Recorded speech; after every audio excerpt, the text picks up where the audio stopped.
Baik, bismillahirrahmanirrahim. Assalamualaikum warahmatullahi wabarakatuh. Perkenalkan, nama saya Yesa Devika Sari dengan NIM 2114040027. Saya dari kelas Tadris Matematika A. Pada kesempatan kali ini, saya akan membuat video pembelajaran untuk memenuhi tugas akhir saya pada mata kuliah rancangan pembelajaran matematika, di mana dosen pengampunya yaitu Ibu Nita Putri Utami MPD. Pada video saya kali ini, saya akan membahas tentang beberapa hal, yaitu yang pertama ada membahas tentang silabus, yang kedua tentang rencana pelaksanaan pembelajaran atau yang lebih kita kenal dengan istilah RPP, yang ketiga ada membahas tentang modul ajar, yang keempat yaitu membahas tentang program remedial, yang kelima membahas tentang program pengayaan, yang keenam membahas tentang program olimpiade.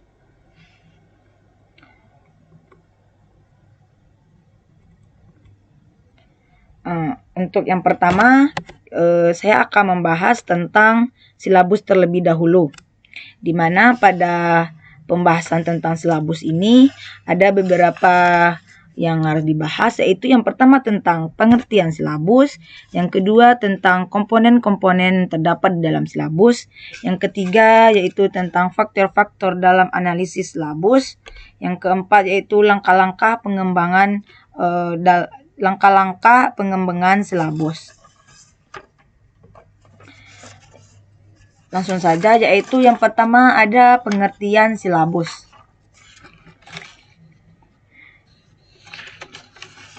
Di mana silabus merupakan rencana pembelajaran pada suatu mata pelajaran dengan tema tertentu yang mencakup standar kompetensi dasar, materi pembelajaran, indikator, dan lain sebagainya.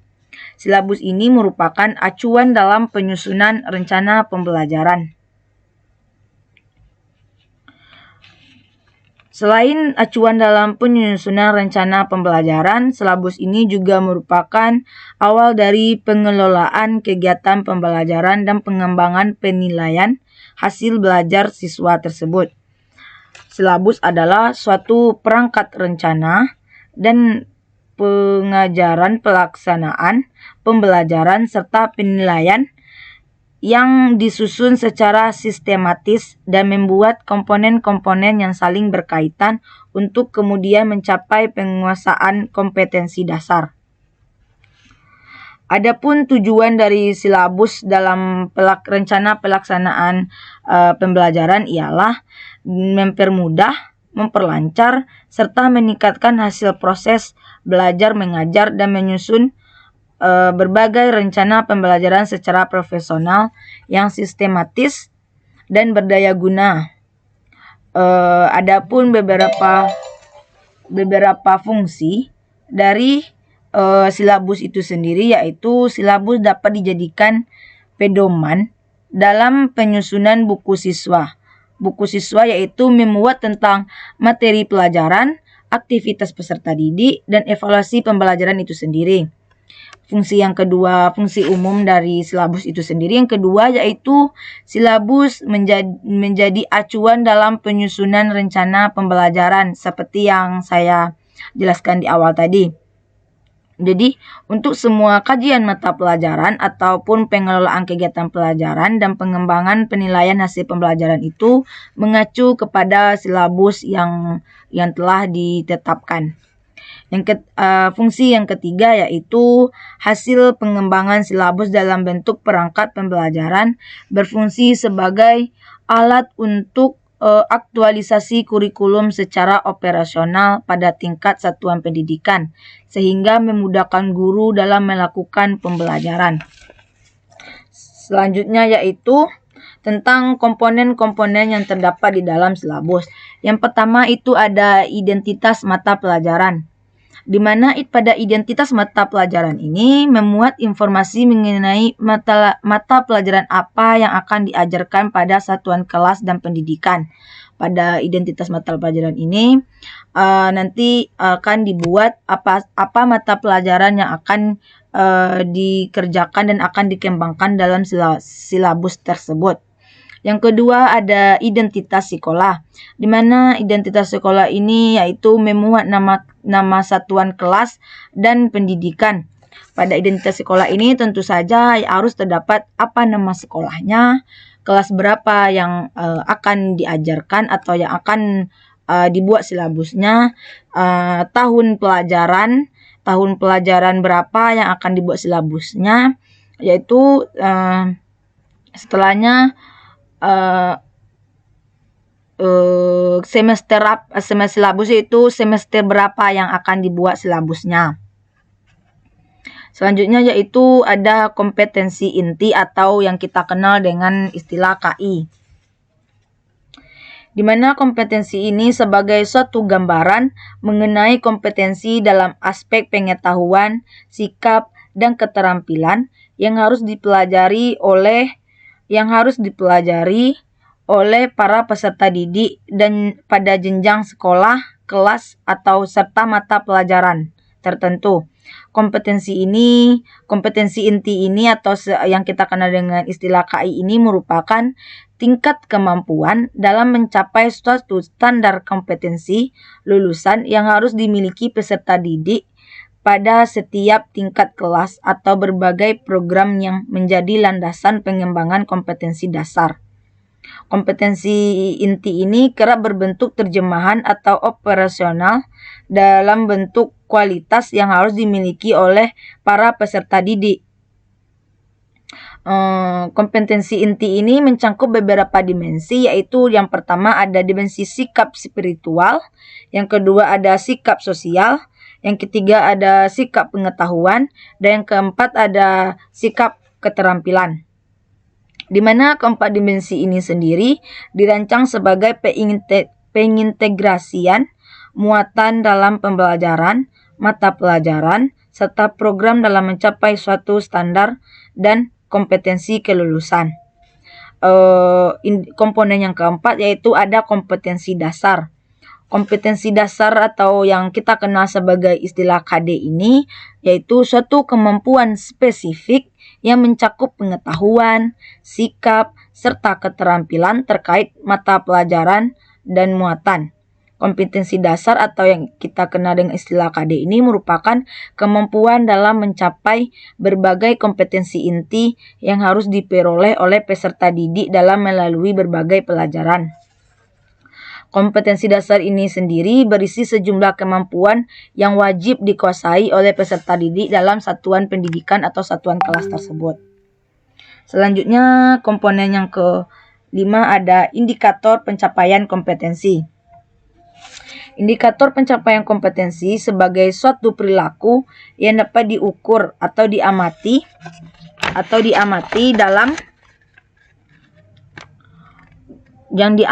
untuk kemudian menunjukkan ketercapaian kompetensi dasar tertentu yang menjadi acuan penilaian mata pelajaran. Indikator pencapaian kompetensi sendiri adalah ukuran, karakteristik, ciri-ciri, serta suatu proses yang menggambarkan ketercapaiannya dari kompetensi dasar. Jadi, bukti dari tercapainya kompetensi dasar yang pada komponen keempat tadi itu adalah pada indikator pencapaian kompetensinya.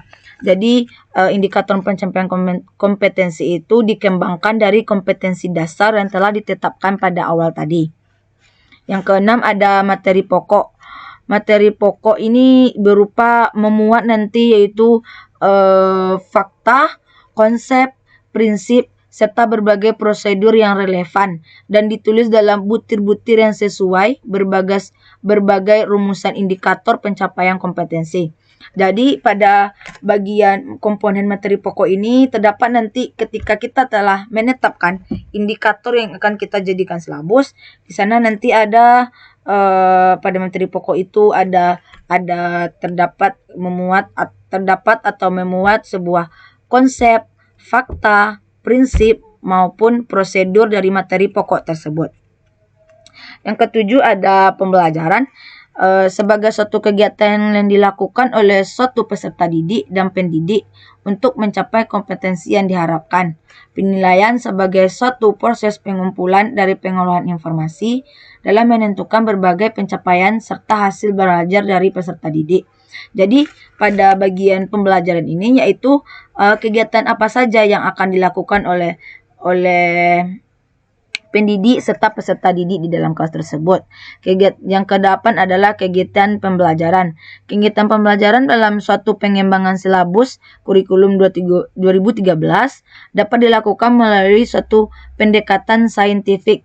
Selain itu dapat juga berbagai model pembelajaran serta strateginya yang disesuaikan dengan karakteristik kompetensi dan mata pelajaran yang akan dicapai dalam waktu pembelajaran tersebut.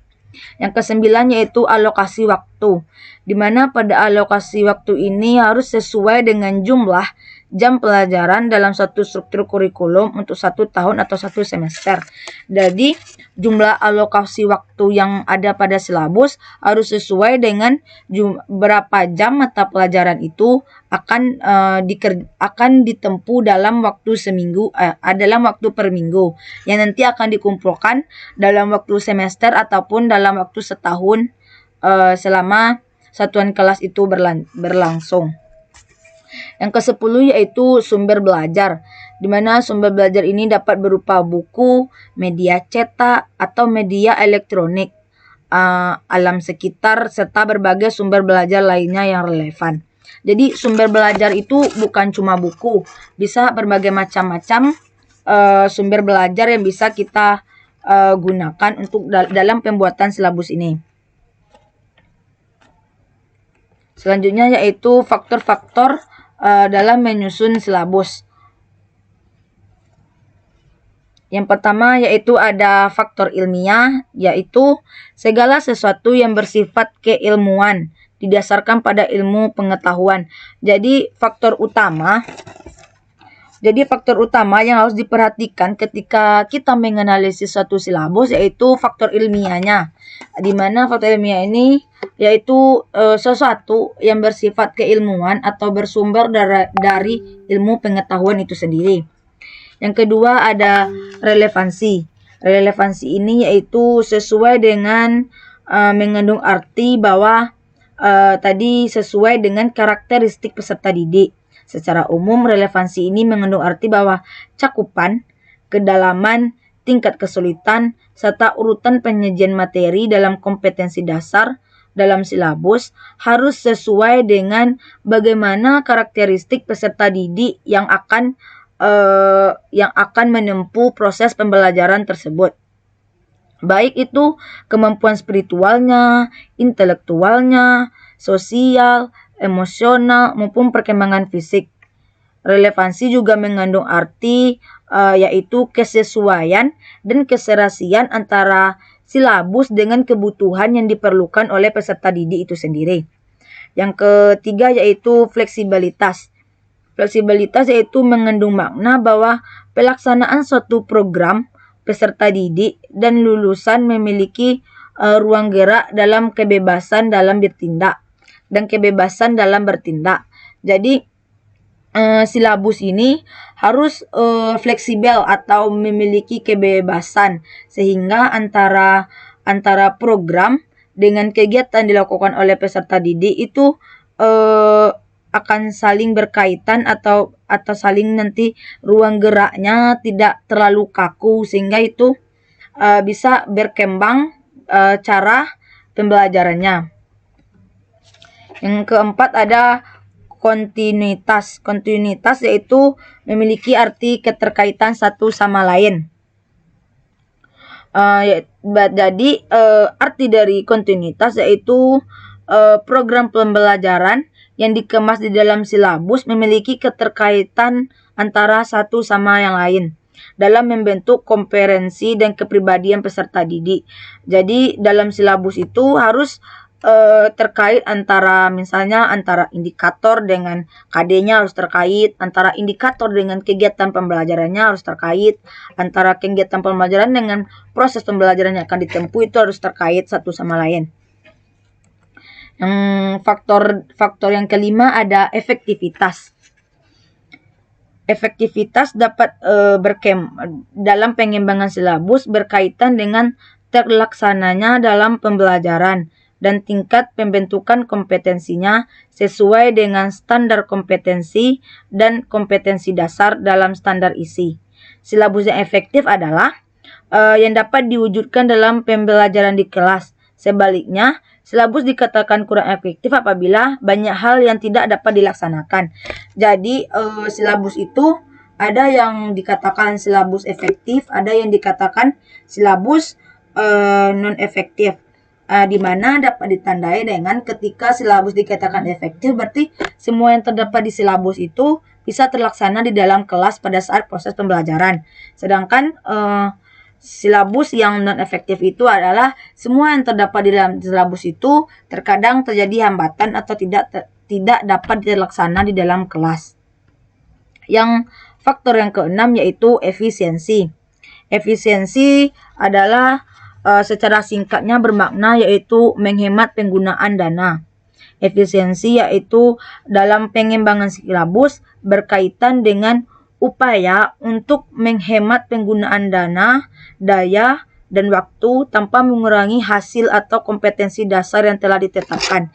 Jadi dalam penyusunan silabus ini kita harus memiliki faktor efisiensi, di mana sebagai seorang guru kita harus melihat isi dalam silabus ini harus sesuai, harus menghemat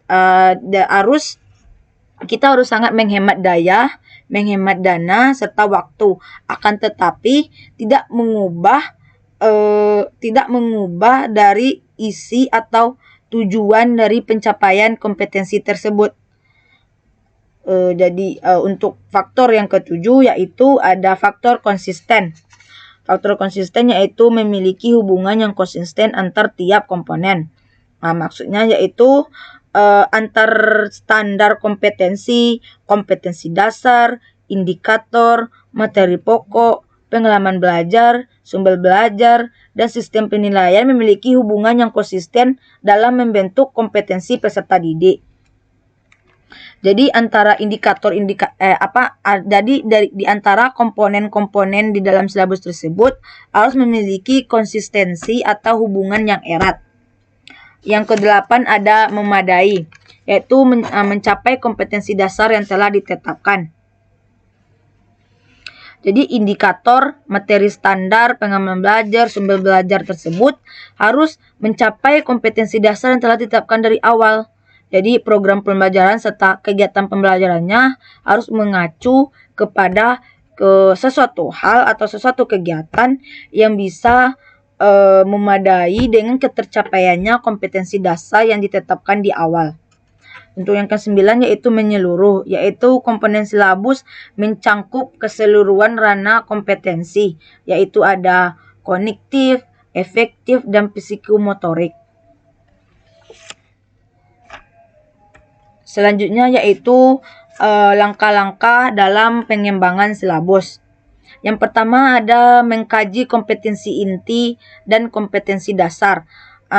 Tentu saja dalam silabus kompetensi inti dan mengkaji kompetensi inti dan kompetensi dasar ini adalah suatu langkah yang pertama yang harus dilakukan sebelum mengembangkan sebuah silabus, di mana hal yang harus diperhatikan ketika mengkaji KI dan KD ini. Yang pertama yaitu urutan KI dan KD ini sendiri berdasarkan kepada suatu hierarki kedisiplinan ilmu atau tingkat kesulitan materi. Tak harus selalu sesuai dengan urutan yang ada di standar isi. Jadi antara kompetensi dan kompetensi dasar ini kita harus mengurutkannya sesuai dengan tingkat kesulitan materinya. Mungkin pada KI dan KD di awal kita harus membuatnya itu dari yang termudah sampai nanti yang tersulit. Yang kedua ada keterkaitan antara kompetensi ini dengan kompetensi inti dengan kompetensi dasar dalam suatu mata pelajaran. Jadi antara kompetensi inti dan kompetensi dasar tentunya harus saling terkait. Nanti kompetensi inti ini membahas tentang A, kompetensi dasar malah membahas tentang B. Berarti nanti akan terjadi bentrok ketika pada indikator kompetensi dasar.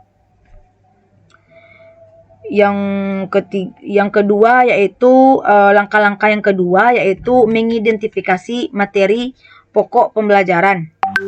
Hal-hal yang harus diperhatikan dalam mengidentifikasi materi pokok ini, yang pertama ada potensi peserta didik.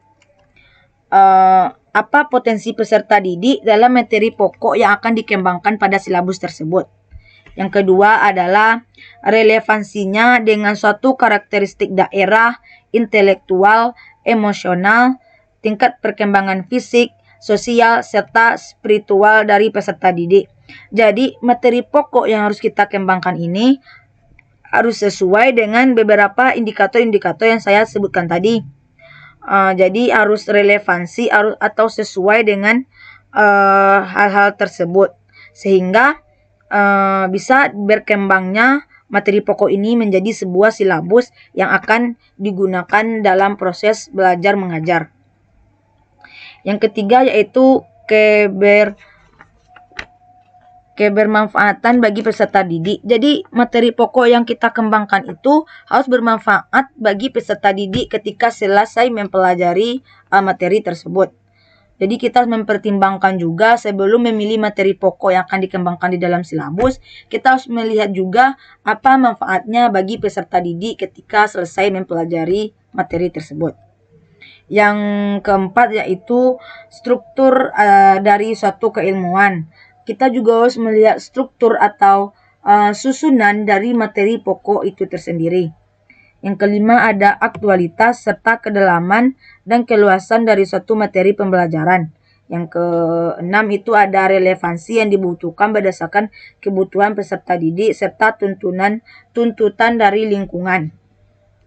Yang ketujuh yaitu alokasi waktu, di mana kita harus melihat alokasi waktu dalam pemilihan materi pokok yang akan kita kembangkan ini. Jangan sampai materinya terlalu luas sehingga dalam waktu satu semester hanya satu materi pokok yang bisa dibahas karena alokasi waktunya begitu panjang. Yang ketiga yaitu pengembangan kegiatan. Pengembangan kegiatan, di mana hal yang harus diperhatikan dalam pengembangan kegiatan. Yang pertama ada kegiatan pembelajaran harus disusun dengan tujuan memberi bantuan pada para pendidik, khususnya pada para guru, agar dapat melaksanakan berbagai proses pembelajaran secara profesional. Yang kedua ada kegiatan pembelajaran harus berisi rangkaian kegiatan yang harus dilakukan para peserta didik dan harus dilakukan secara berurutan untuk mencapai keberagaman kompetensi dasar. Yang ketiga menentukan berbagai urutan kegiatan. Jadi urutan yang harus kita lakukan itu harus terurut sehingga jelas serta sistematis apa yang ingin kita capai dari kegiatan tersebut. Yang keempat yaitu rumusan pernyataan pada suatu kegiatan pembelajaran minimal mengandung dua unsur penciri atau pencerminan berbagai pengelolaan. Untuk langkah yang keempat yaitu merumuskan indikator pencapaian kompetensi dasar. Indikator sebagai sebuah penanda pencapaian suatu kompetensi dasar yang ditandai juga oleh perubahan perilaku dan dapat diukur. Jadi sebagaimana yang dibahas di awal tadi, indikator ini harus sesuai dengan kompetensi dasar yang ingin kita capai.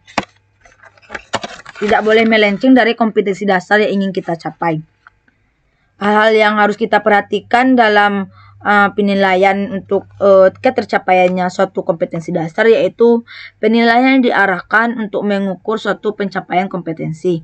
Penilaian dengan acuan kriteria yang didasarkan pada apa yang dilakukan oleh para peserta didik setelah mengikuti berbagai proses pembelajaran. Jadi penilaian itu dapat dilakukan ketika semua proses pembelajaran telah dilakukan oleh peserta didik, sehingga kita dapat menilai bagaimana hasil dari ketercapaiannya suatu kompetensi dasar tersebut. Yang kelima, ada menentukan alokasi waktu. Penentuan alokasi waktu pada suatu kompetensi didasarkan kepada jumlah minggu efektif serta alokasi waktu yang dibutuhkan oleh setiap mata pelajaran per minggu dengan sebelumnya.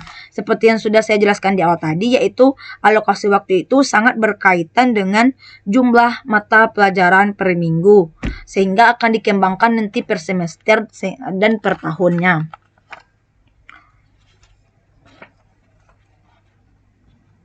Alokasi waktu yang harus dicantumkan dalam silabus ini yaitu jumlah waktu rata-rata yang harus ditempuh untuk menyelesaikan suatu indikator atau kompetensi dasar yang telah tercantum atau yang telah ditetapkan pada sebuah silabus yang akan dikembangkan di sebuah kelas atau sebuah satuan kelas. Yang keenam yaitu menentukan sumber belajar. Sumber belajar atau suatu rujukan, objek, dan bahan yang digunakan untuk kegiatan pembelajaran. Untuk lebih memahami tentang masalah silabus ini, kita akan lihat contoh dari silabus tersebut. Kita akan lihat contoh dari sebuah silabus, bagaimana komponen-komponen dalam silabus atau bagaimana format dalam pembuatan silabus. Baik, jadi di sini kita lihat contoh dari silabus yang telah saya buat. Yaitu yang pertama ada identitas dari silabus tersebut. Ada satuan pendidikan yaitu Mas Lubuk Malako. Kelas atau semester yaitu kelas 10, semesternya yaitu semester ganjil. Tahun pelajaran yaitu 2023-2024. Mata pelajaran yaitu materi matematika peminatan. Alokasi waktu yaitu 3 jam pelajaran per minggu. Untuk kompetensi dasarnya itu ada KI 1, KI 2, KI 3, serta KI 4. Lanjut yaitu ada untuk pemahaman pertama yaitu pada silabus ada membuat kompetensi dasar, di mana di sini kompetensi dasarnya ada 3.1, 4.2, dan seterusnya. Selain kompetensi dasar juga ada indikator pencapaian kompetensi. Ada 3.11, 3.112 sampai seterusnya. Ada juga materi pokok. Pada silabus ini materi pokoknya yaitu fungsi eksponen dan fungsi logaritma. Selain materi pokok ada juga di bagian sini yaitu kegiatan pembelajaran. Di mana pada kegiatan pembelajaran ini ada kegiatan kognitif, merupakan guru memberikan pemahaman tentang tujuan pembelajaran, guru memberikan stimulus dan sebagainya. Ada penilaian yaitu ada efektif observasi, kognitif yaitu tes tertulis, psikomotor yaitu tes soal esai atau tentang penyelesaian masalah terkait fungsi eksponen dan fungsi logaritma. Alokasi waktu ini ada 54 JP, berarti ini pada silabus ini sudah terdapat berapa alokasi waktu yang dibutuhkan selama 1 semester atau selama semester ganjil ini berlangsung. Di sini terdapat sumber belajar yaitu silabus ini dikembangkan dari sumber belajar atau dari buku apa saja yang digunakan untuk membuat silabus ini. Baik, selanjutnya yaitu kita membahas tentang rencana pelaksanaan pembelajaran yang sering kita kenal dengan istilah RPP. Mungkin sebagai calon seorang guru atau guru tidak asing lagi mendengar kata RPP, di mana setiap guru sebelum melaksanakan atau sebelum masuk ke kelas atau sebelum melakukan sebuah proses pembelajaran itu harus telah merancang sebuah RPP. Di mana pada pembahasan kali ini kita akan membahas tentang pengertian RPP, tujuan dan fungsi RPP, unsur-unsur yang diperlukan atau diperhatikan dalam penyusunan RPP, prinsip-prinsip yang dilakukan dalam penyusunan RPP, komponen-komponen yang terdapat di dalam RPP, serta langkah-langkah apa saja yang kita lakukan dalam penyusunan RPP. Untuk yang pertama yaitu pengertian RPP, di mana RPP merupakan rencana pembelajaran yang dikembangkan secara perinci dari suatu materi pokok atau tema tertentu yang mengacu pada suatu silabus. RPP ini merupakan suatu persiapan yang harus dilakukan guru sebelum pembelajaran dimulai. Rencana pembelajaran atau RPP ini memang mengacu atau dikembangkan dari silabus yang dibuat di awal. Akan tetapi RPP dan silabus ini tidaklah suatu hal yang sama. Antara RPP dan silabus mempunyai beberapa perbedaan. Selanjutnya yaitu tujuan dan fungsi RPP. Adapun tujuan dari RPP ini adalah untuk mempermudah, memperlancar, dan meningkatkan hasil proses belajar mengajar. Yang kedua adalah untuk melihat, menganalisis, mengamati, dan memprediksi program pembelajaran sebagai kerangka kerja yang logis dan terencana. Jadi dengan telah dibuatnya suatu RPP ini akan mempermudah guru ketika melakukan proses belajar mengajar dan dapat meningkatkan hasil dari proses belajar mengajar tersebut. Adapun fungsi dari RPP yaitu menjadi acuan bagi guru untuk melaksanakan kegiatan belajar mengajar agar lebih terarah dan berjalan secara efektif dan efisien.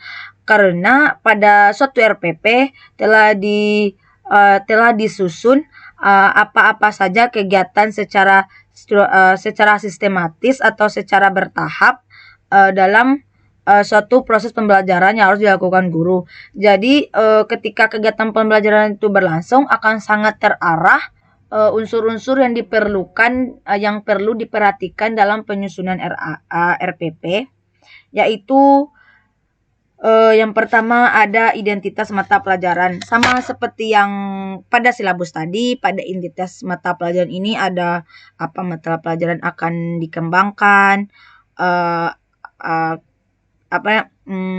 kelas berapa yang akan melakukan proses pembelajaran dengan RPP tersebut, semester berapa yang akan dikembangkan dalam RPP tersebut, waktu atau banyaknya jam pertemuan yang dialokasikan untuk RPP tersebut. Yang kedua ada kompetensi dasar dan indikator-indikator yang hendak dicapai. Yang ketiga ada materi pokok beserta uraiannya. Yang keempat ada kegiatan pembelajaran. Pada kegiatan pembelajaran ini secara konkret harus dilakukan siswa dalam berinteraksi dengan materi pembelajaran dan sumber belajar untuk menguasai kompetensi dasar dan indikator. Alat dan media, yang kelima ada alat dan media yang digunakan. Alat dan media digunakan ini diperuntukkan untuk memperlancar suatu proses pembelajaran yang berguna untuk memperlancar pencapaian kompetensi dasar serta sumber bahan yang digunakan dalam kegiatan pembelajaran sesuai dengan kompetensi yang akan dicapai atau yang akan dikembangkan. Yang keenam adalah penilaian dan tindak lanjut. Prosedur dan instrumen yang akan digunakan untuk menilai serta mencapai belajar siswa serta tindak lanjut hasil penilaian. Jadi pada akhir kita harus melihat unsur-unsur penilaian dan bagaimana tindak lanjut dari proses pembelajaran tersebut. Yang ketiga dari materi RPP ini yaitu prinsip-prinsip penyusunan RPP. Yang pertama yaitu ada perencanaan pembelajaran harus berdasarkan kondisi siswa. Jadi kita harus melihat bagaimana kondisi siswa ketika akan menempuh atau melaksanakan RPP tersebut. Yang kedua ada harus berdasarkan kurikulum yang berlaku. Jadi RPP yang kita buat harus berdasarkan kurikulum apa yang sekolah terapkan atau yang sekolah pakai pada saat RPP itu akan dikerjakan atau dilaksanakan. Yang ketiga harus memperhitungkan waktu yang tersedia. Jadi sebelum mengembangkan RPP kita harus melihat berapa alokasi waktu untuk satu pertemuan sehingga kita bisa menyesuaikan RPP itu dengan alokasi waktu tersebut. Yang keempat yaitu harus merupakan urutan yang sistematis. Jadi harus sangat terurut atau sangat bertahap sehingga nanti ada sesuai dengan alur atau sangat terarah proses pembelajaran yang akan dikerjakan. Yang kelima yaitu perencanaan pembelajaran perlu dilengkapi dengan lembaran kerja atau tugas atau lembar observasi. Jadi ketika kita mengembangkan suatu RPP, jika kita memang membuat RPP itu membutuhkan LKPD atau lembaran kerja peserta didik, berarti kita harus menyediakan LKPD tersebut. Yang keenam yaitu perencanaan pembelajaran harus bersifat fleksibel. Yang ketujuh, perencanaan pembelajaran harus berdasarkan pada pendekatan sistem yang mengutamakan keterpaduan antara tujuan atau kompetensi dengan materi, dengan kegiatan belajar, dan dengan evaluasi yang akan dilakukan setelah RPP tersebut dilaksanakan. Baik, selanjutnya yaitu komponen-komponen yang terdapat di dalam sebuah RPP. Yang pertama tentunya ada identitas mata pelajaran. Identitas mata pelajaran ini masih sama dengan yang di awal-awal, yaitu harus ada satuan pendidikan, nama sekolahnya, kelasnya, semester, program atau materi pokok apa yang akan kita kembangkan pada RPP tersebut, mata pelajarannya, dan berapa waktu yang diperlukan untuk satu RPP atau satu pertemuan yang ada di dalam RPP tersebut. Yang kedua ada kompetensi inti. Kompetensi inti merupakan kompetensi utama yang diuraikan ke dalam beberapa aspek, yaitu ada aspek sikap, aspek pengetahuan, aspek keterampilan, aspek sosial. Jadi pada RPP ini kita juga harus menampilkan kompetensi inti yang ingin dicapai dalam suatu proses pembelajaran. Yang ketiga ada kompetensi dasar. Kompetensi dasar yaitu apa saja penguasaan dari peserta didik untuk mencapai untuk tercapainya suatu pencapaian kompetensi inti. Jadi pada kompetensi dasar ini keahlian apa atau penguasaan peserta didik terhadap pengetahuan, perilaku, keterampilan, dan sikap setelah mendapatkan materi pembelajaran pada jenjang pendidikan tertentu. Yang kelima ada tujuan pembelajaran. Yang keempat yaitu indikator dan pencapaian kompetensi. Indikator kompetensi adalah perilaku yang diukur dan atau diobservasi untuk menunjukkan ketercapaian kompetensi dasar. Jadi indikator ini adalah pengembangan dari kompetensi dasar, apa-apa saja yang harus dilakukan sehingga tercapainya kompetensi dasar yang telah ditetapkan. Yang kelima yaitu ada tujuan pembelajaran. Tujuan pembelajaran menggambarkan proses dari hasil belajar yang diharapkan oleh peserta didik sesuai dengan kompetensi dasar. Jadi pada tujuan pembelajaran ini pada RPP ini harus jelas apa tujuan dari proses pembelajaran yang akan dilakukan.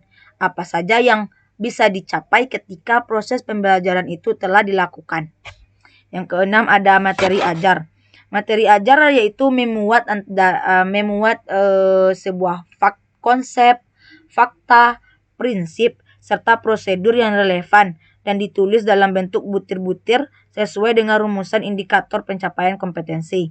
Jadi pada materi ajar yang kita pilih harus ada mencakup nanti beberapa faktor tersebut, ada konsep, ada fakta, ada prinsip, dan ada prosedur dari materi ajar yang akan kita kembangkan itu. Yang ketujuh yaitu alokasi waktu. Alokasi waktu ini ditentukan dengan sesuai dengan keperluan untuk tercapainya hasil dari proses pembelajaran tersebut. Alokasi waktu ini dikembangkan atau dihitung berapa jam yang akan diperlukan pada satu pertemuan yang ada dalam RPP tersebut. Yang ke-8 ada metode pembelajaran. Metode pembelajaran digunakan oleh guru untuk mewujudkan suasana belajar dan proses pembelajaran agar pembelajaran peserta didik mencapai kompetensi dasar yang ditetapkan. Jadi seorang guru harus menetapkan metode apa yang akan dilakukan ketika mengajar di suatu kelas. Yang ke-9 ada kegiatan pembelajaran. Nah, pada kegiatan pembelajaran ini terdapat nanti pendahuluan, ada inti dan ada penutup, di mana pendahuluan ini nanti terdapat apa yang dilakukan oleh guru dan apa yang dilakukan oleh siswa pada pendahuluan di dalam kelas nanti. Intinya itu apa saja inti dari pelajaran yang dilakukan di kelas oleh siswa dan guru, dan penutupnya apa yang dilakukan oleh guru dan siswa ketika proses pembelajaran telah selesai dilakukan. Dan selanjutnya yaitu langkah-langkah dalam penyusunan RPP. Yang pertama tentunya memilih KD dan mengkaji silabus. Nah, kita harus memilih KD yang ingin kita capai pada satu RPP atau satu pertemuan. Tentu saja kita harus mengkaji ulang silabus yang telah kita buat, karena KD tersebut harus sama dengan silabus yang telah kita buat di awal. Pembuatan KD ini pembuatan RPP ini harus berpedoman pada kompetensi dasar yang telah ditetapkan pada kurikulum dan telah kita kembangkan di dalam silabus. Yang kedua ada menjabarkan KD ke dalam tujuan dan indikator pembelajaran.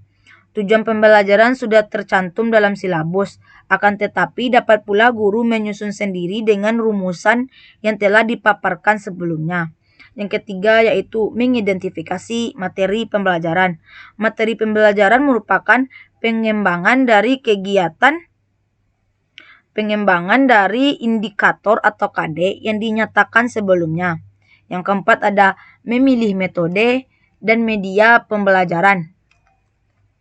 Jadi pemilihan jenis metode dan media pembelajaran yang sangat ditentukan oleh tujuan pembelajaran di samping karakteristik siswa. Jadi sangat penting untuk memilih metode dan media pembelajaran apa yang akan kita gunakan ketika melakukan proses pembelajaran. Karena itu sangat berpengaruh atau sangat mempengaruhi hasil dari proses pembelajaran yang akan kita capai. Yang keenam yaitu pengembangan jenis penilaian.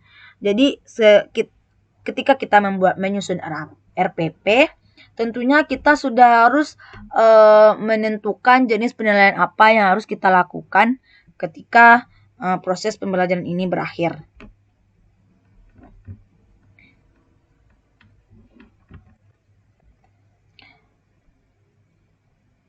Untuk lebih jelas tentang RPP ini, mari kita lihat contoh dari RPP tersebut.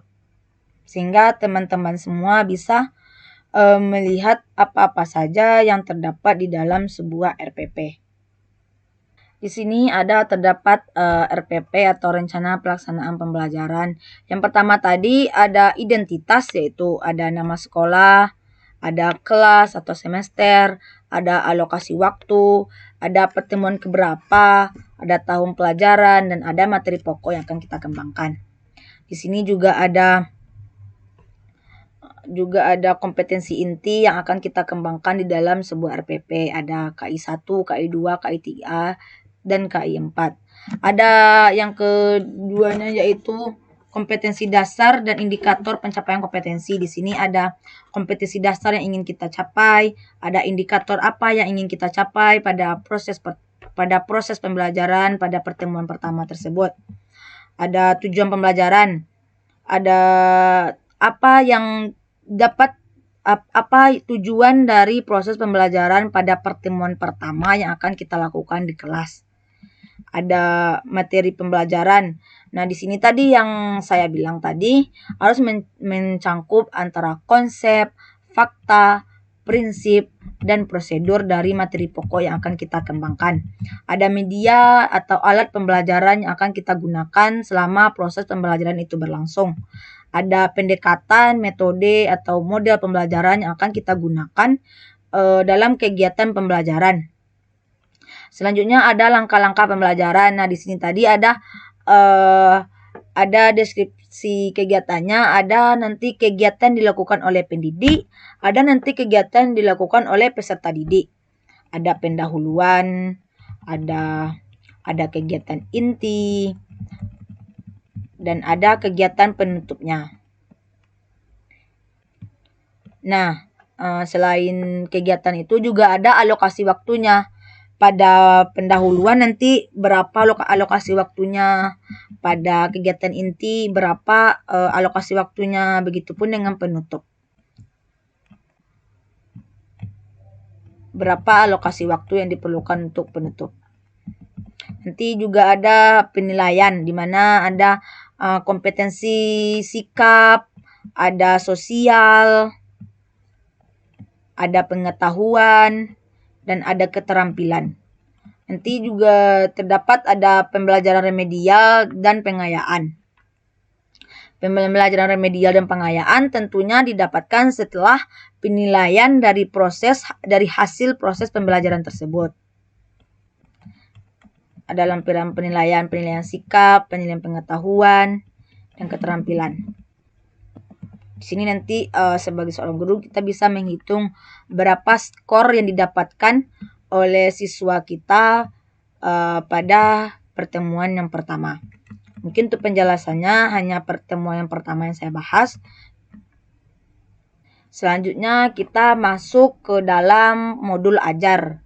Nah, mungkin teman-teman semua sudah tahu bahwa modul ajar ini terdapat pada kurikulum Merdeka.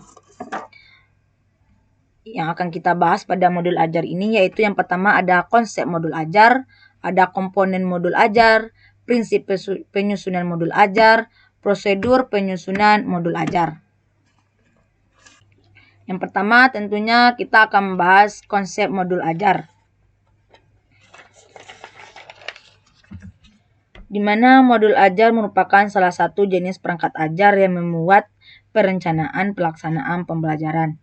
Modul ajar itu sendiri merupakan suatu alat perangkat yang membantu mengarahkan proses pembelajaran mencapai capaian pembelajaran, berisi beberapa komponen yang saling terkait antara satu dengan yang lain.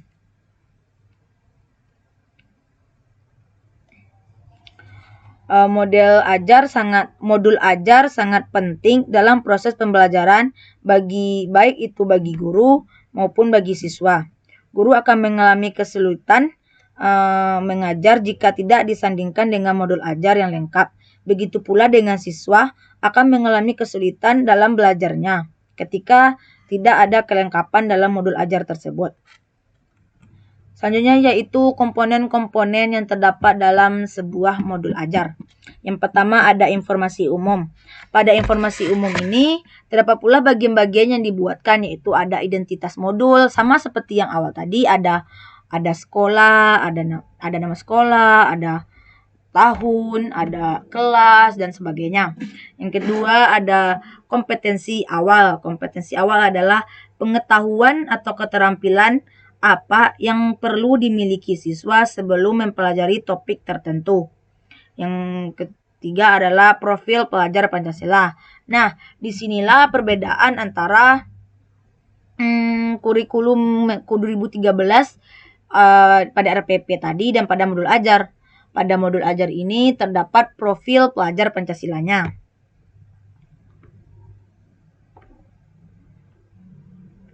Yang keempat ada sarana dan prasarana, yaitu fasilitas dan bahan yang dibutuhkan untuk menunjang terlaksananya kegiatan pembelajaran. Yang kelima ada target peserta didik.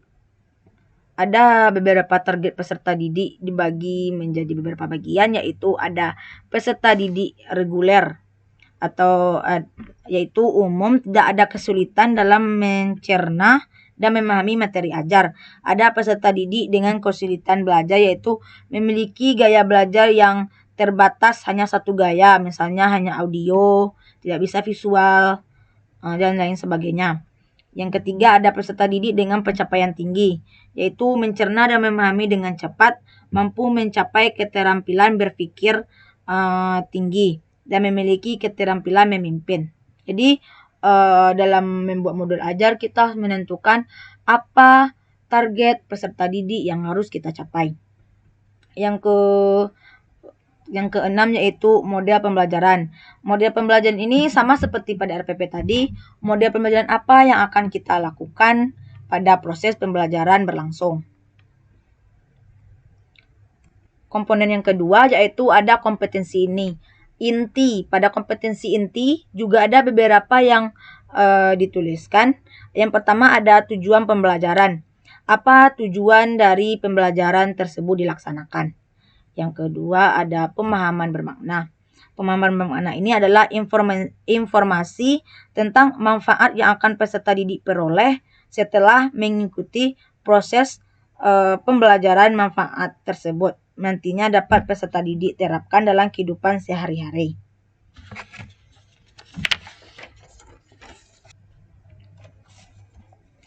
Yang ketiga tadi ada pertanyaan pemantik, yaitu pertanyaan pemantik dibuat oleh guru untuk menumbuhkan rasa ingin tahu dari peserta didiknya. Sehingga dari pertanyaan pemantik ini, nanti peserta didik dapat berpikir secara kreatif dan kritis tentang suatu permasalahan yang diberikan oleh guru tersebut. Yang keempat ada kegiatan pembelajaran, di mana pada urutan kegiatan pelajaran inti ini dalam bentuk langkah-langkah kegiatan pembelajaran yang akan dituangkan secara konkret, disertakan dengan pembelajaran alternatif dan langkah untuk menyesuaikan dengan kebutuhan belajar siswa. Yang kelima yaitu ada asesmen. Asesmen digunakan untuk mengukur capaian pembelajaran di akhir kegiatan. Yang keenam ada pengayaan dan remedial. Sama dengan yang ada pada RPP tadi, pengayaan dan remedial tersebut dilakukan setelah dievaluasinya hasil pembelajaran atau hasil dari proses pembelajaran yang telah dilakukan. Komponen yang ketiga yaitu lampiran, di mana pada lampiran ini terdapat ada lampiran kerja peserta didik, ada glosarium, dan ada daftar pustaka yang dilampirkan. Daftar pustakanya yaitu bersumber dari apa modul ajar ini kita buat.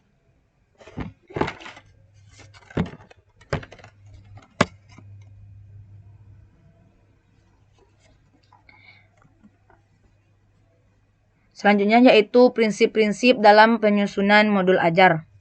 Yang pertama yaitu menyusun berdasarkan karakteristik kompetensi serta minat siswa.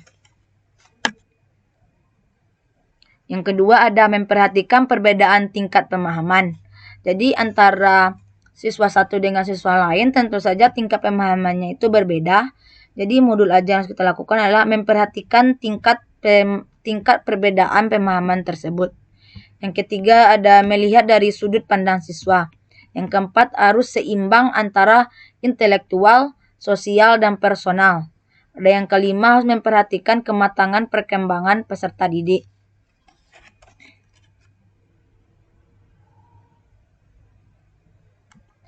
Selanjutnya yaitu prosedur dalam penyusunan modul ajar. Yang pertama yaitu menganalisis kondisi dan kebutuhan peserta didik.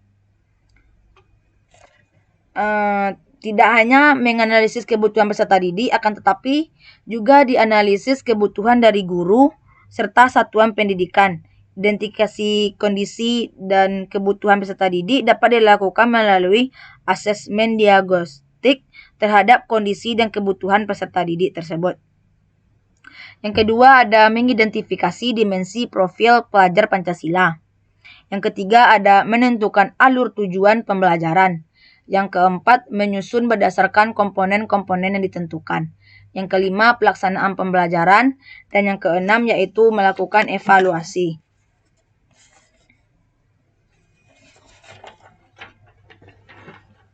Untuk lebih mengenal dari modul ajar ini, mari kita lihat contoh dari modul ajar tersebut. Nah, ini adalah contoh dari modul ajar yang telah saya buat. Yang pertama ada identitas modul, ada sekolah, ada kelas atau fase pencapaian, ada elemen atau topik atau materi pokok yang akan kita buat, ada alokasi waktu, ada pertemuan keberapa, ada profil pelajar Pancasila, serta sarana prasarana, target peserta didik, mode pembelajaran, dan mode pembelajaran tatap muka atau online. Yang kedua ada komponen umum. Yang pertama ada tujuan pembelajaran. Nah, di sini ada tujuan apa saja apa saja yang harus kita capai setelah melakukan proses pembelajaran menggunakan modul ajar tersebut. Apa saja yang harus kita capai setelah mengikuti semua proses dari modul ajar yang telah ditetapkan atau yang telah dibuat. Di sini ada pada pertemuan pertama ada pertanyaan pemantik. Di sinilah tadi pertanyaan yang dibuat oleh guru untuk menarik rasa ingin tahu dari peserta didiknya. Selanjutnya ada persiapan pembelajaran, ada kegiatan pembelajaran yang ada pendahuluan, ada kegiatan intinya,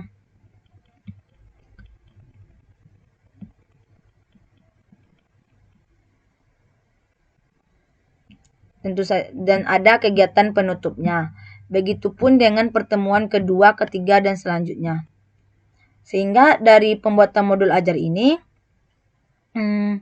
apa yang dilakukan oleh guru di dalam kelas menjadi sangat tersusun dan sangat terarah.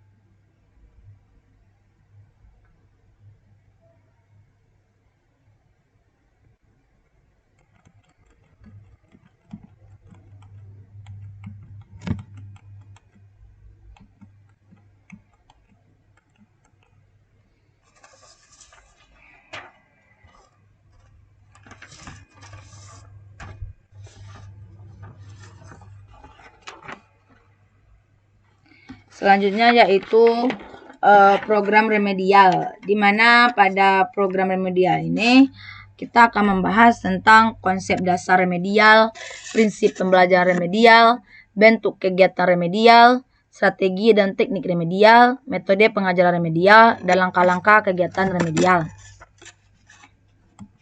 Pada konsep program remedial ini yaitu program remedial adalah kegiatan yang ditunjukkan untuk membantu siswa yang mengalami kesulitan dalam menguasai materi pembelajaran.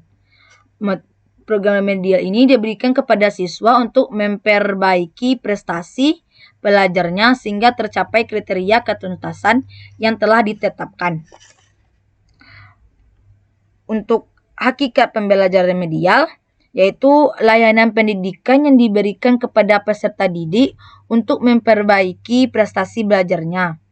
Jadi program remedial ini dikhususkan untuk siswa yang belum mencapai tingkat kriteria ketuntasan yang ditetapkan. Apa pentingnya pembelajaran remedial? Setiap guru berharap peserta didiknya dapat mencapai penguasaan kompetensi yang telah ditentukan. Tujuan pembelajaran remedial itu sendiri yaitu membantu siswa yang mengalami kesulitan menguasai kompetensi yang telah ditentukan agar mencapai hasil belajar yang lebih baik. Jadi tujuan dari suatu program remedial itu ketika seorang siswa tidak mencapai tingkat ketuntasan dalam proses belajar, akan dilakukan program remedial yang tentunya akan dibagi dengan indikator-indikator apa saja yang akan dikembangkan atau indikator apa saja yang tidak dituntaskan oleh siswa tersebut. Fungsi remedial itu sendiri ada fungsi korektif, yaitu memperbaiki cara belajar siswa dan cara mengajar guru. Jadi program remedial ini tidak hanya oleh siswa saja, akan tetapi juga oleh guru juga, yaitu mengubah cara mengajar seorang guru. Yang kedua yaitu fungsi pemahaman, memberikan pemahaman lebih baik kepada siswa maupun guru. Dari program remedial yang telah dilakukan akan mengubah pemahaman seorang guru dan juga mengubah pemahaman seorang siswa terhadap indikator yang belum dituntaskan tersebut. Yang ketiga ada fungsi penyesuaian. Penyesuaian pembelajaran yang dibuat oleh guru terhadap karakter siswa untuk menentukan hasil belajar siswa dan materi pembelajaran disesuaikan dengan kesulitan yang dihadapi siswa.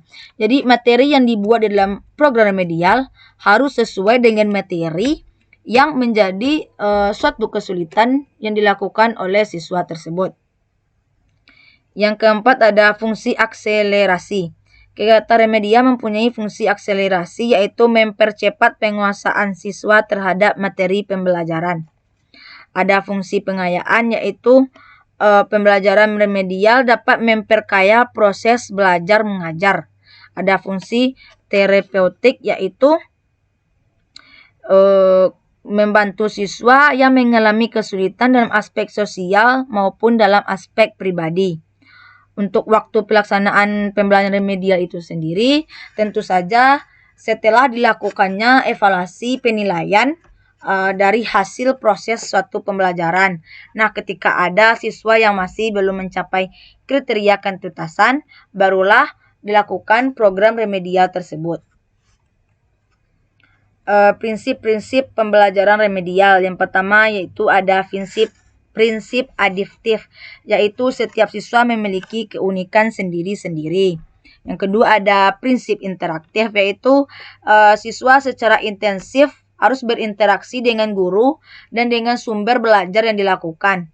Yang ketiga ada fleksibilitas, yaitu menggunakan metode yang sesuai dengan karakter siswa. Yang keempat yaitu pemberian umpan balik, berupa informasi mengenai kemajuan hasil belajar sehingga nanti siswa bisa memberikan umpan balik terhadap informasi tersebut. Yang kelima ada kesinambungan, yaitu program pembelajaran remedial merupakan satu kesatuan antara program pembelajaran yang dilakukan dan dengan program remedial itu saling keterkaitan antara materinya. Bentuk kegiatan remedial yaitu yang pertama memberikan tambahan penjelasan dan contoh. Jadi ketika seseorang kesulitan dalam mencapai ketuntasan pada indikator 3.1.1. Nah, kita seorang guru harus memberikan penjelasan dan contoh berdasarkan indikator yang tidak dituntaskan tersebut. Yang kedua, mengkaji ulang pembelajaran yang lalu. Jadi harus pengulangan pembelajaran akan membantu siswa menangkap pesan pembelajaran. Setelah dikaji kembali pembelajaran yang lalu yang belum dituntaskan, akan meningkatkan pemahaman siswa terhadap pembelajaran tersebut. Yang ketiga adalah tutor teman sebaya. Itu sangat diperlukan ketika seseorang tidak mencapai ketuntasan, maka haruslah ada tutor teman sebaya atau teman sebaya yang membantunya. Tentu saja temannya ini harus tuntas dalam materi tersebut sehingga bisa mengajarkan kepada siswa yang belum tuntas. Ini merupakan 3 kegiatan umum, namun ada beberapa yang 3 kegiatan yang khusus, namun ada beberapa kegiatan remedial yang umum. Seperti contohnya menggunakan berbagai jenis media, melakukan aktivitas fisik, melakukan kegiatan kelompok atau belajar kelompok, itu hampir sama dengan tutor teman sebaya tadi. Atau melakukan tes ulang dengan contoh soal tadi lagi dikerjakan gitu. Yang selanjutnya menggunakan sumber belajar lain. Mungkin pas proses pembelajaran menggunakan sumber belajar yang buku yang lain. Pada program remedial menambah sumber belajarnya sehingga akan memperkaya pengetahuan siswa tersebut dengan memperkaya pengetahuan siswa tersebut terhadap indikator yang belum tercapai ketuntasannya. Selanjutnya ada strategi dan teknik remedial. Strategi dan teknik remedial. Yang pertama ada strategi dan teknik pendekatan bersifat kuratif. Pendekatan pengajaran remedial dikatakan bersifat kuratif kalau dilakukan setelah selesainya proses belajar mengajar, diutamakan diselenggarakan Diadakan kegiatan ini didasarkan atas kenyataan empirik bahwa seseorang atau sejumlah orang atau mungkin sebagian besar dapat dipandang tidak mampu menyelesaikan proses belajar mengajar yang bersangkutan secara sempurna sesuai dengan kriteria keberhasilan yang ditetapkan. Jadi antara program remedial dan proses penilaian tidak harus jauh jaraknya ketika telah diselenggarakan proses penilaian dan didapatkan ada beberapa siswa yang tidak menuntaskan penilaian tersebut, maka langsung dilakukan program remedial terhadap siswa yang belum mencapai ketuntasan tersebut.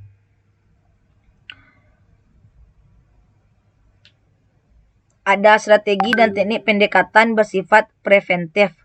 Ditunjukkan pada siswa yang secara nyata telah mempunyai kesulitan tertentu. Sedangkan pada pendekatan preventif ditujukan kepada siswa yang diperkirakan mempunyai kesulitan berdasarkan informasi yang diperoleh. Yang ketiga ada strategi dan teknik pendekatan bersifat pengembangan.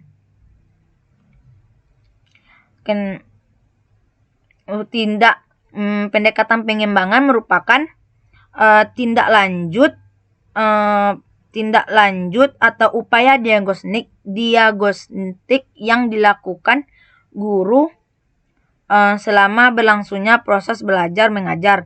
Agar strategi pendekatan ini dapat dioperasikan secara teknis yang sistematis, maka diperlukan adanya pengorganisasian proses belajar mengajar yang sistematis pula. Yang kelima ada metode pengajaran remedial, di mana metode yang pertama ada metode pemberian tugas. Yang kedua ada metode diskusi. Sebenarnya ada langkah-langkah kegiatan remedial.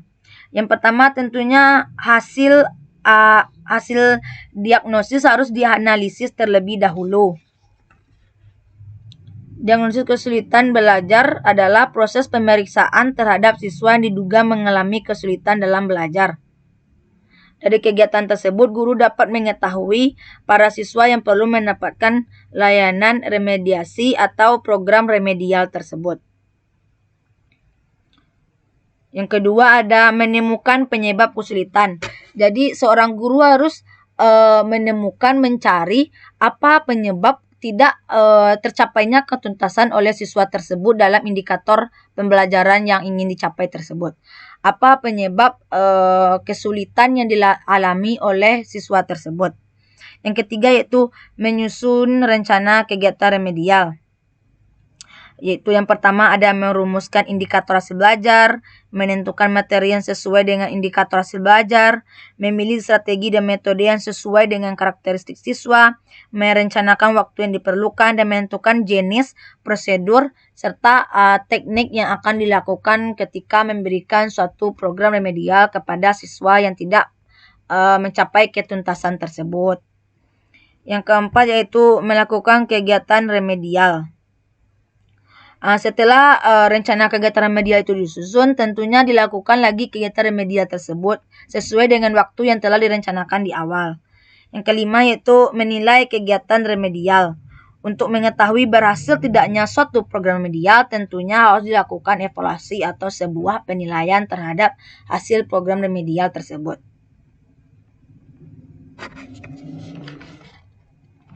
Nah, untuk lebih paham tentang program remedial ini, saya akan melihatkan contoh dari program remedial.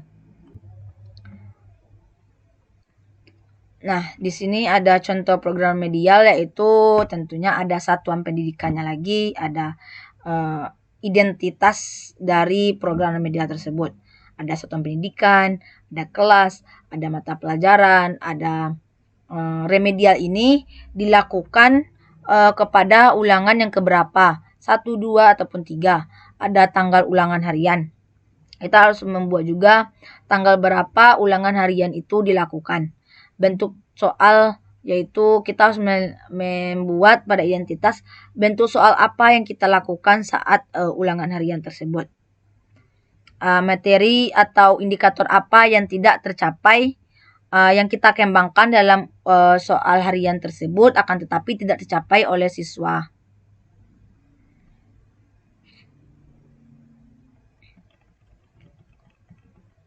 ada kompetensi dasar, dan ada indikatornya.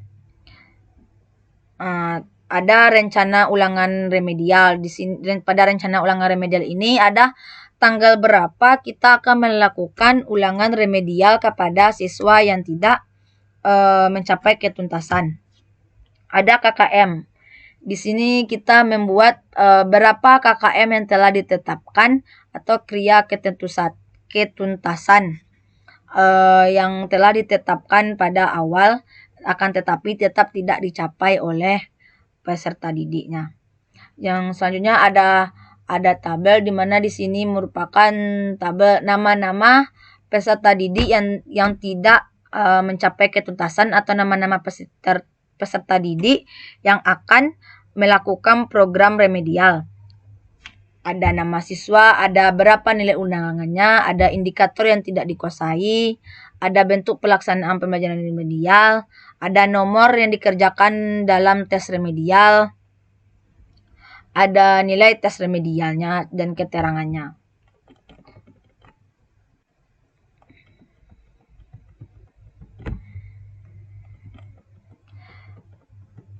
Ada keterangannya. Keterangan ini yaitu aturan-aturan yang ada ketika program remedial berlangsung. Ada soal ulangan harian.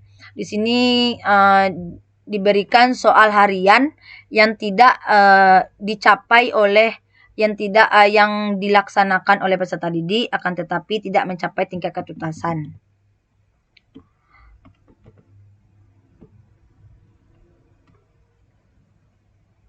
Setelahnya tentu saja ada soal remedial yang akan dilakukan ketika melakukan tes ulang atau memberikan evaluasi ulang, memberikan penilaian kepada hasil program remedial yang telah dilakukan kepada peserta didik.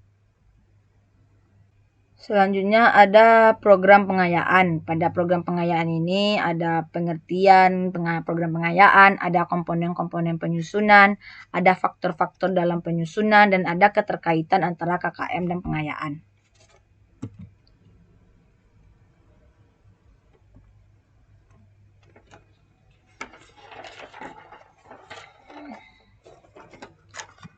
Program pengayaan adalah proses, cara, atau perbuatan mengatakan memperkaya, memperbanyak tentang pengetahuan dan sebagainya. Pengayaan diberikan oleh guru kepada siswa disebabkan adanya kelebihan atau kekosongan waktu belajar bagi siswa yang dapat menyelesaikan tugas-tugas belajarnya. Nah, perbedaan dari program remedial dan program pengayaan ini. Program remedial dilakukan kepada siswa yang tidak mencapai tingkat ketuntasan atau mengalami kesulitan pada suatu proses pembelajaran.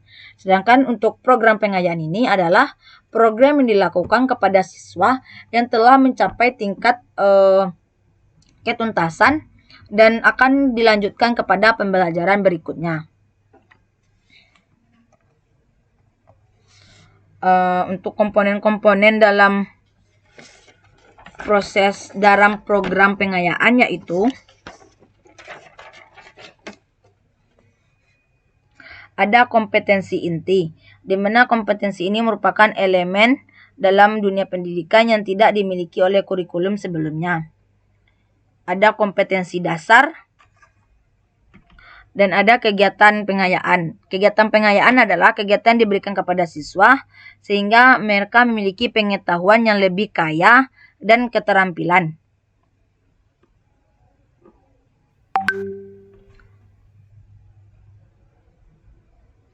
Program pembahasan yang ketiga yaitu faktor-faktor dalam penyusunan program pengayaan. Yang pertama tentunya ada faktor siswa. Dalam menentukan jenis kegiatan pengayaan yang akan dilaksanakan, guru harus memperhatikan karakteristik siswa, baik yang berkenaan dengan faktor minat maupun dengan faktor psikologis lainnya.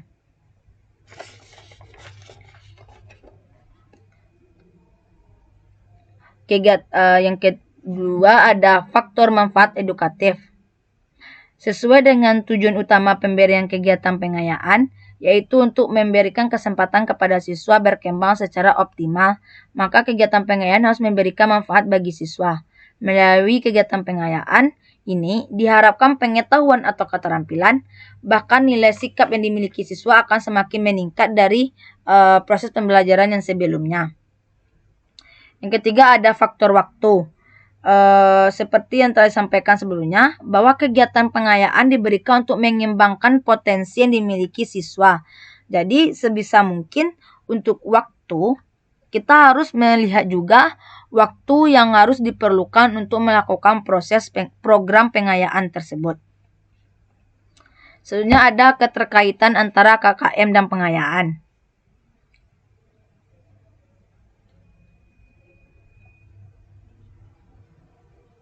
Adanya penetapan KKM menyebabkan terjadinya dua macam kegiatan tambahan, yaitu kegiatan remedial dan pengayaan. Pengayaan merupakan kegiatan tambahan diberikan kepada peserta didik yang telah mendapatkan nilai di atas kriteria kegiatan minimal. Jadi keterkaitan antara KKM ini, seandainya jika KKM ditetapkan 70 dan peserta didik telah mendapatkan nilai 80, 85 dan sebagainya, intinya di atas dari KKM yang telah ditentukan, maka dilakukan program pengayaan kepada siswa tersebut. Begitupun sebaliknya, ketika siswa mendapatkan hasil di bawah KKM telah ditentukan, maka dilakukanlah program remedial kepada peserta didik tersebut. Untuk lebih memahami program pengayaan ini, saya akan memperlihatkan contoh dari program pengayaan tersebut. Di sini ada program pengayaan di mana tentu saja di awal ada identitas dari program pengayaan tersebut. Yang kedua ada materi atau indikator yang akan dicapai dalam program pengayaan tersebut. Ada nama siswa yang akan melakukan proses atau akan melakukan program pengayaan. Tentu saja siswa tersebut memiliki nilai yang di atas rata-rata atau di atas KKM ditentukan.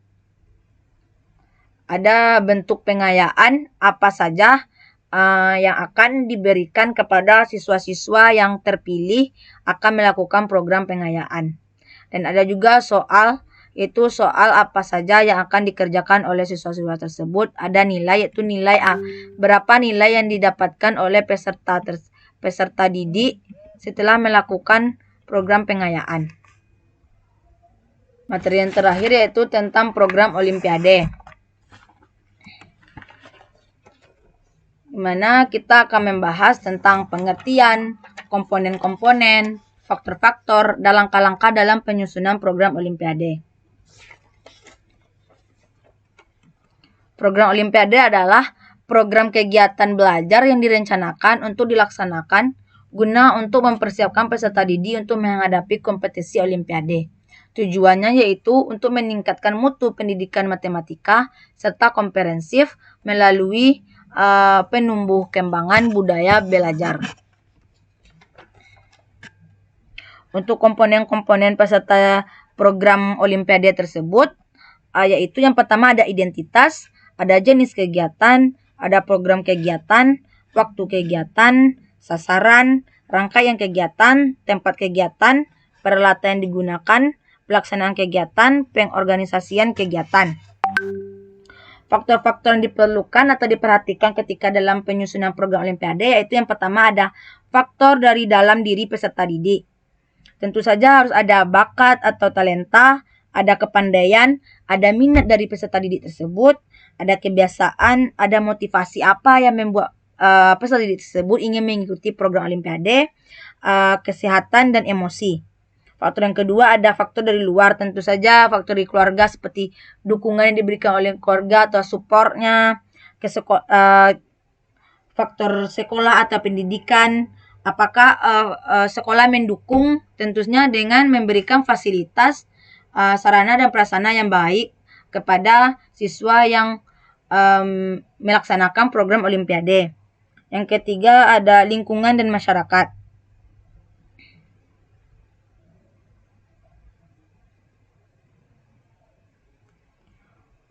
Faktor yang diperlukan dalam menyusun program Olimpiade yaitu ada jadwal dan bentuk kegiatan, cakupan materi yang akan dibahas dalam program Olimpiade, hasil yang diharapkan, ada waktu pelaksanaan, narasumber atau pemateri, jumlah siswa, pembiayaan, penilaian peserta didik yang mengikuti pelatihan Olimpiade.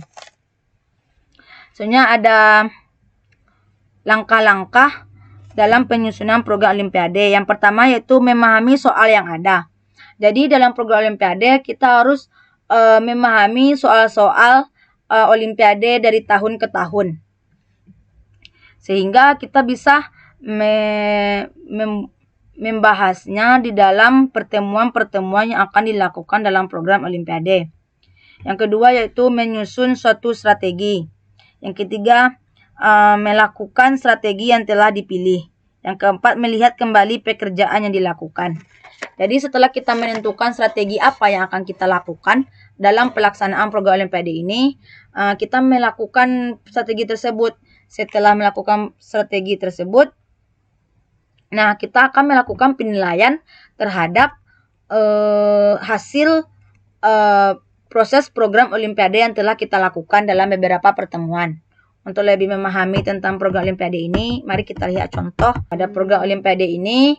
Yang pertama ada identitasnya, ada sekolahnya, ada kelas, ada waktunya, kapan waktu diperlukan untuk melakukan program Olimpiade, dan ada guru pembimbingnya. Ada materi pokok apa yang akan kita kembangkan di dalam program Olimpiade, ada indikator apa yang akan kita bahas di dalam Olimpiade, ada contoh soal yang akan kita bahas, waktu seperti pertemuan pertama, pertemuan kedua, pertemuan ketiga, ada metode apa yang akan kita gunakan dalam program Olimpiade tersebut, dan sumber belajar apa yang digunakan dalam program Olimpiade yang akan mendukung proses terjadinya atau terlaksananya program Olimpiade tersebut. Baik, mungkin sekian penjelasan tentang silabus, RPP, modul ajar, program remedial, program pengayaan, serta program Olimpiade dari saya. Terima kasih. Semoga bermanfaat. Saya akhiri dengan Assalamualaikum warahmatullahi wabarakatuh.